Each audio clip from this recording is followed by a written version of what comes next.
जैसा कि last episode में हमने देखा कि यू हाओ उन दोनों के साथ फाइनली श्रेक एकेडमी पहुंच गया है और वहाँ वो दोनों उस गेट के सामने अब खड़े हैं। टैंग क्या बताती है कि ये दुनिया की सबसे बड़ी एकेडमी है और इसका नाम श्रेक एकेडमी है। जो लोग इस श्रेक एकेडमी में एक्सेप्ट हो जाते हैं वो ताकतवरों के भी ताकतवर बन जाते हैं। ये स्ट्रॉन्ग पीपल्स का बर्थ प्लेस है। यू हाओ इसकी सुंदरता को देखकर हैरान है क्योंकि यहाँ बहुत बड़ी बड़ी बिल्डिंग्स है और यहाँ कई लोग काम कर रहे हैं। टैंग क्या कहती है कि मैं तुम्हारा यहाँ एडमिशन करवा दूंगी और ये सुनकर यू हाओ हैरान हो जाता है कि भला वो इसके हार्ड एग्जाम को कैसे पास करेगा। लेकिन टैंग क्या कहती है कि टैंग शान जो हमारी टैंग सेट के सिस्टर हैं वो श्रेक एकेडमी से ही पढ़े थे और जब टैंग सेट बना था तब श्रेक एकेडमी के सभी ग्रेजुएट्स ने टैंग सेट को ज्वाइन कर लिया था और जो प्यार का रिश्ता टैंग सेट और श्रेक एकेडमी में बना वो अभी तक कायम है, जिस वजह से श्रेक एकेडमी हर साल टैंग सेट के लिए कुछ सीट हमेशा छोड़ती है और अब मैं ये सीट तुम्हें दे रही हूँ। ये सुनकर वो खुश हो जाता है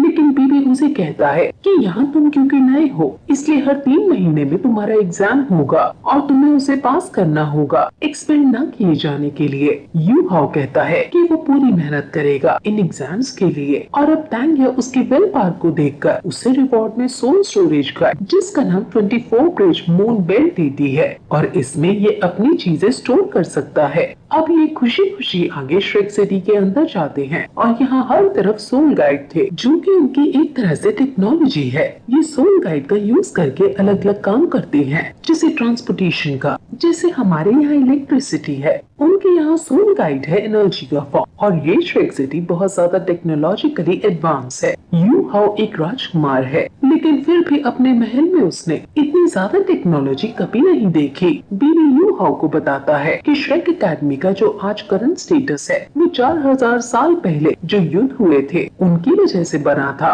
दोनों कॉन्टिनेंट और रियो कॉन्टिनेंट के बीच जब फाइट हुई तो दोनों कॉन्टिनेंट के सभी एलाइड फोर्सेस ने रियो कॉन्टिनेंट के खिलाफ टैंग सेट के हिडन वेपन्स का यूज करके उन पर हमला किया लेकिन रियो एम्पायर के पास सोल गाइडेड वेपन्स थे जिस वजह से दोनों कॉन्टिनेंट बहुत ज्यादा कमजोर पड़ने लगा। ऐसा नहीं था कि टैंग सेट के हिडन वेपन कमजोर थे, टैंग सेट के पास तो काफी ज्यादा हिडन वेपन्स थे और कुछ हिडन वेपन्स तो गॉड को भी घायल कर देते थे लेकिन वो पावरफुल हिडन वेपन सिर्फ टैंग शान और लू गाओ जो कि बहुत समय पहले डिवाइन क्राफ्टमैन थे सिर्फ वो ही बना सकते थे।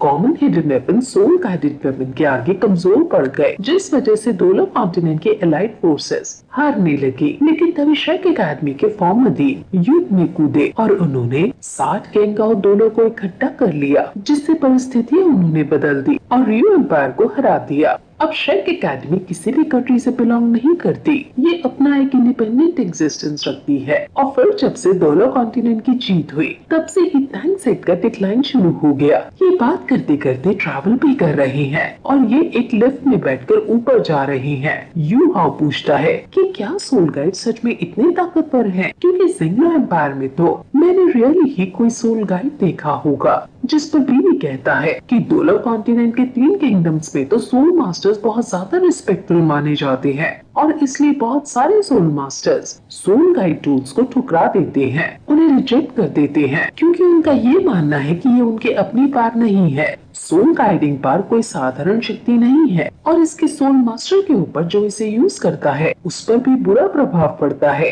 सोल गाइडिंग टूल एक इंस्ट्रूमेंट की तरह है जो सोल पार को खींचता है। मींस ये बस एक इंस्ट्रूमेंट है जो सोल पार की एनर्जी को अलग अलग फॉर्म्स की एनर्जी में ट्रांसफॉर्म कर देता है और इसे अलग अलग एलिमेंट्स जिसे हाइड्रोथर्मल प्लांट जैसी चीजों में कन्वर्ट किया जा सकता है। जैसे एक फायर सोल मास्टर इसका यूज करके आइस सोल स्किल का यूज भी अब कर सकता है। इसलिए जो पहले बैटल रूल्स थे कि सेम एट्रीब्यूट के लोग एक साथ बैटल करेंगे वो रूल अब एप्लीकेबल नहीं होता है। जो ये लोगों के पास लाइटर है इसके अंदर भी सोल गाइडिंग टूल है जो यूजर की सोल पार को खींचकर उसे आग में कन्वर्ट कर देता है। और अब क्योंकि एट्रीब्यूट्स का ज्यादा महत्व नहीं रहा इसलिए अब सोल रिंग्स की इम्पोर्टेंस सोल मास्टर्स के बीच कम होने लगी है और अब हजारों लोगों के पास सोल गाइडिंग टूल्स हैं। लेकिन एरोस्टैटिक क्लास अभी भी इस सोल गाइडिंग टूल को रिजेक्ट कर रही है। एरोस्टैटिक का मतलब जो लोग बहुत बड़े और रॉयल फैमिली से ताल्लुक रखते हैं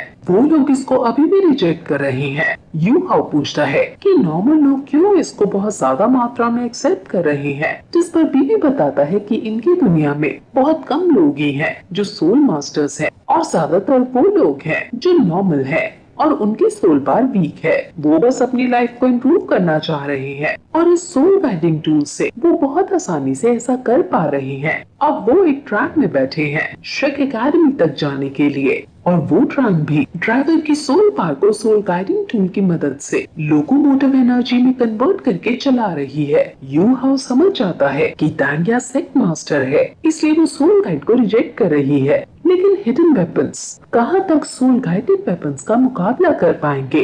वो लोग श्रेक सिटी में सुंदर सुंदर जगह ट्रैवल करते हुए आगे बढ़ रहे हैं और फाइनली वो श्रेक एकेडमी पहुंच जाते हैं। वहाँ एक जूनियर बीबी का स्वागत करता है और बीबी उसे यू हाउ से मिलवाता है और इसे इसके बारे में बताता है कि टैंक सेक्ट से ये यहाँ एडमिशन लेने को आया है। वो लोग अब अंदर जाने लगते हैं। यू हाउ उनके बात करने के ढंग से समझ आता है कि बीबी की यहाँ बहुत इम्पोर्टेंस है। वो श्रेक एकेडमी बहुत ज्यादा बड़ी है और जैसे ही वो एंटर करते हैं वहाँ उन्हें 7 श्रेक डेविल्स जो अब सभी गॉड्स बन गए हैं, इनकी मूर्तियाँ यहाँ लगी हैं और बीबी यू हाउ को सभी के बारे में एक एक करके बताता है कि ये मिस्टर ताइंग है जो कि वॉर गॉड थे और यू हाउ समझ जाता है कि वो मिस्टर ताई के खानदान से ही है, लेकिन वो इस बात को निकाल देता है कि उसका कोई भी रिलेशन उस गंदे खानदान से नहीं है। वो ऑस्कर, मोटू, निंग रोंग रोंग, जीवू, तांग शांग, कैटगर्ल सभी के बारे में बताता है। वो सभी तांग शांग के आगे रिस्पेक्ट पे करके आगे बढ़ते हैं और आगे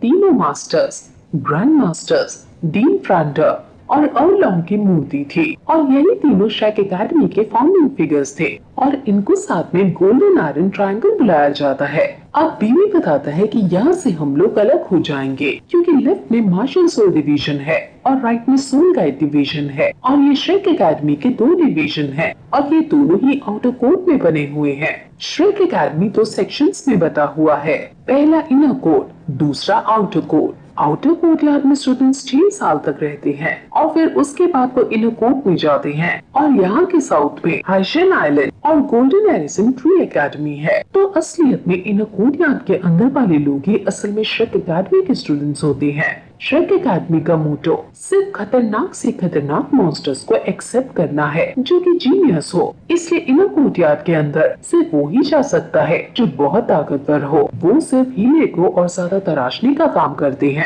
आउटर कोर्ट से श्रेक एकेडमी ने बाकी किंगडम्स के रिक्वेस्ट करने पर बना दिया ताकि उनके एम्पायर के बच्चे भी इतने बड़े एकेडमी में पढ़ सके। बीबी और तांग्या दोनों ही 3rd ईयर में है आउटर कोर्ट के और 3 साल बाद ये दोनों इनर कोर्टयार्ड के एग्जाम देंगे। यू हाउ सोचने लगता है कि ये दोनों तो इतने ताकतवर है, फिर भी ये अभी तक आउटर कोर्ट में है। लेकिन तभी बीबी कहता है कि इनर कोर्टयार्ड के अंदर सिर्फ लाखों में एक ही जा पाता है, यानी अगर 10 लाख बच्चे एग्जाम दे तो सिर्फ एक ही बच्चा पास होगा। बीबी कहता है कि वो एक बार इनर कोर्टयार्ड के सीनियर से मिला और वो सीनियर स्टार तो फॉरेस्ट गया और उसने सिर्फ अपने हाथों से ही 10,000 साल पुराने स्पिरिट बीस्ट को मार गिराया और उसे अधमरी हालत में ही एकेडमी के अंदर ले आया जिससे कोई दूसरा स्टूडेंट उसे मारकर उसकी स्पिरिट रिंग को ले सके। ये जरूर उसका टास्क होगा। अब वो चलते चलते सोल गाइड डिवीजन में आ जाते हैं और इस बिल्डिंग के आगे 4 elements of wind, fire, water, lightning के एंसेस्टर्स की मूर्तियां हैं जो कि श्रेक एकेडमी में आकर मर्ज हो गई थी। अब वो अंदर जाकर यू हाउ के लिए यूनिफॉर्म ले लेते हैं और उसे क्लास 1 में डाल दिया जाता है और इन्होंने इसकी 1 साल की फीस भी भर दी है और अगले साल से यू हाउ को खुद से फीस भरनी होगी। यू हाउ उनको धन्यवाद कहता है और फिर ये आगे बढ़ते बढ़ते बात करते हैं जिसमें बीवी बताता है कि आउटर कोर्ट में ज्यादातर सारे नॉर्मल स्टूडेंट्स हैं, लेकिन इनके लिए कुछ बहुत ही खतरनाक मॉन्स्टर टीचर्स रखे हैं। अब यू हाउ अपने हॉस्टल में जाता है और वहाँ एक बुढ़े आदमी जो वहाँ लेटा है उससे पूछता है कि रूम नंबर 201 कहाँ है, जिस पर वो बुढ़ा आदमी उसे रास्ता बता देता है और वो वहाँ से जाने लगता है। उसका रूम बहुत अच्छा और बहुत एडवांस है जहाँ हर तरह की सुविधा है। यू हाउ का रूममेट अभी नहीं आया है और वो बहुत ज्यादा हार्ड प्रैक्टिस करने का डिसाइड करता है क्योंकि बीबी ने जो उसे तांग सेक्ट की जुआन स्क्रॉल टेक्निक सिखाई है वो बस प्रैक्टिस से ही उन्हें अब अच्छे से सीख सकता है। वो अब मेडिटेट करने बैठ जाता है और वहाँ उसके स्पिरिचुअल रियलम में स्काई ड्रीम उससे कहती है कि ये स्किल बहुत अच्छी है, ये तुम्हें सूट कर रही है और इससे तुम्हारी हेल्थ भी इम्प्रूव हो रही है। और वो पर्पल जेमिनी जो तुम्हारी स्पिरिचुअल और इमोशनल सोल से एकदम मैच कर रही है। फाइनली चलो, तुम्हारे पास बेसिक अटैक स्किल तो आया। अब वो सोने के लिए जाने लगता है, लेकिन पूछता है कि क्या जब मैं तुम्हें देखना चाहूंगा तुम आ जाओगे? जिस पर स्काई ड्रीम कहता है कि जब तुम खतरे में होंगे मैं तुम्हारी मदद कर दूंगा, इसलिए चिंता मत करो और अब मुझे सोने दो। अब यू हाउ मेडिटेट करने के बाद अपनी नई यूनिफॉर्म पहनकर बाहर जाता है और डिनर हॉल में हर तरफ शेक डेविल्स के एडवेंचर्स की तस्वीरें लगी हुई थी और यहाँ 5 स्टार होटल की तरह टेबल सजी थी। लेकिन वो अभी इतने महंगे डिनर को अफोर्ड नहीं कर सकता है। लेकिन यहाँ एकेडमी इन्हें कुछ टास्क देती है जिनके बदले में इन्हें रिवॉर्ड्स मिलते हैं, यानी थोड़े टाइम बाद वो ये सब अफोर्ड कर सकता है। वो फिर से अपने रूम में जाता है और उनका रूममेट और उसका रूममेट एक लड़की होती है जिससे वो देखते ही रह जाता है और फिर ये एपिसोड यही खत्म हो जाता है।